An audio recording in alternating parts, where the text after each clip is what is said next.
안녕하세요, 여러분. 만약에 투자의 가장 큰 적이 시장이 아니라 바로 우리 자신의 마음이라면 어떨까요? 오늘은 우리 내면의 혼돈을 다스리고 감정이 아닌 원칙으로 투자하는 법에 대해 한번 제대로 파헤쳐 보겠습니다. 감정을 정복하는 자가 시장을 정복한다. 이야, 이 한 문장이 오늘 우리가 할 이야기의 핵심을 정확히 꿰뚫고 있는 것 같아요. 투자는 결국 시장과의 싸움이 아니라 시시각각 변하는 내 감정과의 싸움이라는 거죠. 지금 보시는 이 이미지 꼭 우리 머릿속 같지 않나요? 수많은 감정과 편견들이 막 뒤엉켜서 투자에서 가장 예측하기 어려운 변수를 만들어내는 곳 바로 우리 마음입니다. 그렇다면 우리를 이렇게 흔드는 그 내면의 적은 과연 뭘까요? 자, 그럼 첫 번째 장에서는요, 바로 우리를 실패로 이끄는 그 내면의 적에 대해서 한번 자세히 들여다보겠습니다. 전설적인 투자자죠. 앙드레 코스톨라니가 이런 말을 했습니다. 주식시장은 90%가 심리학이라고요. 이게 무슨 뜻이겠어요? 아무리 차트 분석을 잘하고 계산을 잘해도 결국 인간의 탐욕과 공포, 즉 이 심리를 이해하지 못하면 시장에서 이길 수 없다는 겁니다. 좋아요. 그럼 지금부터는 좀 더 구체적으로 들어가 볼게요. 도대체 이 감정이 어떻게 우리의 냉철한 판단을 흐리는지 실제 데이터랑 과학적인 근거를 가지고 한번 제대로 살펴보겠습니다. 와, 68%. 이거 정말 놀랍지 않나요? 2024년 설문조사를 보니까요. 국내 투자자 3명 중 2명 이상이 네, 제 투자 결정은 감정에 따라 움직여요 라고 인정한 셈입니다. 이성보다는 감정이 앞선다는 거죠. 그리고 그 대가는 결코 가볍지 않습니다. 바로 마이너스 12%. 감정에 휘둘려서 투자했던 사람들이 평균적으로 기록한 손실률이에요. 이게 바로 감정적인 결정에 대한 청구서인 셈입니다. 자, 이 그래프는 정말 흥미로운 지점인데요. 2023년 4분기 기억나시죠? 시장에 공포가 막 퍼져나갈 때예요. 그때 개인 투자자들은 무서워서 0.9조 원어치를 던졌습니다. 그런데 바로 그 순간 외국인 투자자들은 이걸 기회로 보고 1.2조 원을 사들였죠. 공포에 판 사람과 기회를 잡은 사람의 차이가 이렇게 극명하게 드러나는 겁니다. 그럼 대체 왜 이런 일이 벌어질까요? 바로 이 두 녀석 때문입니다.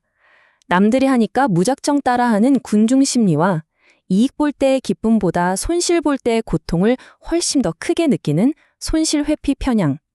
이 두 가지가 우리를 혼돈으로 몰아넣는 주범이죠. 특히 이 손실 회피라는 건 정말 강력한데요. 카너먼과 트부스키의 유명한 연구가 있죠.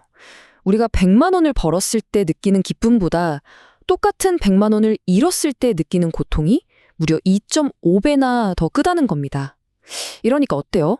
공포가 탐욕을 이길 수밖에 없는 구조인 거죠. 자, 지금까지 문제점을 충분히 알아봤습니다. 이제부터가 진짜 중요하죠? 이 내면의 적과 싸워서 이길 수 있는 우리만의 무기, 안티카오스 툴킷에 대해서 이야기해 보겠습니다. 첫 번째 도구, 좀 의외라고 생각하실 수도 있어요. 바로 마음 챙김 명상입니다. 에이, 명상이 투자에 무슨 도움이 돼 싶으시죠? 그런데 데이터가 이걸 증명합니다. 최근 연구에 따르면요, 명상을 꾸준히 한 투자자들은 충동적인 결정을 덜하게 돼서 포트폴리오 변동성이 8%나 줄었다고 해요. 두 번째 도구는 훨씬 더 간단하고 직관적입니다. 바로 데이터 기반 체크리스트를 만드는 거예요. 이 표 한번 보세요. 정말 놀랍지 않나요? 그냥 매수나 매도를 하기 전에 몇 가지 기준을 스스로 점검했을 뿐인데 감정에 휩쓸린 비이성적인 거래가 22%에서 9%로 절반 이하로 뚝 떨어졌습니다. 자, 이런 단기적인 도구들도 물론 중요하지만 더 나아가서 장기적으로 성공하기 위한 어떤 전략적인 마인드셋이 필요하겠죠? 이제 그 얘기를 해보겠습니다. 성공한 투자자들의 DNA를 살펴보면요, 크게 4가지 핵심 원칙이 있습니다. 첫째, 빚내서 투자하지 않는다. 둘째, 항상 최악의 시나리오까지 생각한다. 셋째, 끈질기게 버틴다. 평균 4.2년이래요. 그리고 마지막으로 위기 같은 외부 변수조차 기회로 바꿔버리는 능력. 바로 이 4가지입니다. 근데 인내라는 말 너무 막연하게 들리잖아요. 그쵸? 해서 이게 실제 투자 세계에서 얼마나 어마어마한 힘을 가지는지 진짜 사례를 하나 보여드릴게요. 여기 한 코스닥 벤처 펀드의 실제 타임라인이 있습니다. 2023년에 2억 원으로 투자를 시작했어요. 그리고 2024년 아시겠지만 시장이 정말 힘들었잖아요. 그 엄청난 변동성을 그냥 묵묵히 버텨냈습니다. 자, 그리고 2025년 과연 그 결과는 어떻게 됐을까요? 무려 6억 원, 불과 2년 만에 원금이 3배가 된 겁니다. 이게 바로 시장이 미친 듯이 흔들릴 때 공포에 질려서 팔아치우지 않고 원칙을 믿고 버텨낸 인내의 결과물입니다. 인내심 말고도 쓸 수 있는 아주 유용한 전략이 2가지 더 있어요. 첫 번째는 리밸런싱입니다. 이건 감정을 싹 빼고 기계적으로 포트폴리오 비중을 맞추는 거예요. 이걸로 변동성을 6%에서 4%까지 낮출 수 있고요. 두 번째는 리스크 한도, 즉 자동 손절매 설정입니다. 이것도 감정이 끼어들 틈을 안 주는 거죠. 실제로 이걸 쓴 투자자의 71%가 큰 손실을 피했다고 합니다. 자, 이제 정말 마지막 단계입니다. 지금까지 우리가 배운 이 좋은 이론들, 이걸 어떻게 하면 그냥 머릿속 지식으로 끝내지 않고 매일매일의 내 습관으로 만들 수 있을까요? 전혀 거창할 필요 없어요. 하루에 딱 20분만 투자하면 됩니다. 아침에 일어나서 5분, 점심시간에 10분, 그리고 잠들기 전 5분. 이 간단한 루틴만으로도 내 마음 상태를 계속 체크하고 이성적인 판단을 유지하고 또 하루를 돌아보면서 원칙을 내 몸에 딱 붙게 만들 수 있는 거죠. 100번 듣는 것보다 한 번 해보는 게 중요하겠죠? 오늘 당장 시작할 수 있는 3가지 행동을 알려드릴게요.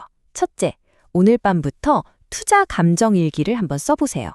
둘째, 내 목표를 그림이든 글씨든 눈에 보이게 만들어 붙여놓고요. 마지막으로 내가 가진 종목 중에 딱 하나만이라도 자동 손절매 알림을 설정해보세요.